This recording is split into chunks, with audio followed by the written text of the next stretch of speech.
Marche maintenant. C'est le premier week-end sans attestation, avec la possibilité de se rendre là où on veut, et vous allez être bien sûr nombreux à prendre la poudre d'escampette. Ouais, et cela va de pair, moins de cas positifs, moins de malades à l'hôpital, moins de décès et toujours plus de vaccinés. Un peu plus de 17 millions de personnes ont reçu au moins une dose de vaccin en France. Alors après un été 2020 où beaucoup de Français sont restés dans l'Hexagone, va-t-on pouvoir partir en vacances hors de nos frontières en juillet-août? Bonjour Isabelle Horry. Bonjour. L'an dernier c'était difficile, mais là ça s'annonce mieux.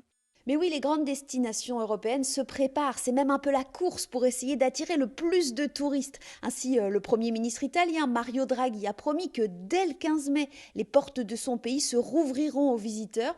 Plus de quarantaine et Rome veut mettre en place un certificat sanitaire avant le reste de l'Europe. La Croatie, elle, a vacciné en priorité ceux qui travaillent dans le tourisme, un secteur qui pèse plus de 20% de son PIB. La Grèce aussi vaccine en masse dans les îles pour donner confiance aux voyageurs. Partout, on réduit les quarantaines, on lève les restrictions de circulation entre les régions. La frontière terrestre entre l'Espagne et le Portugal est rouverte depuis déjà une semaine. Personne n'a envie d'une deuxième saison ratée. Les conséquences économiques seraient trop lourdes.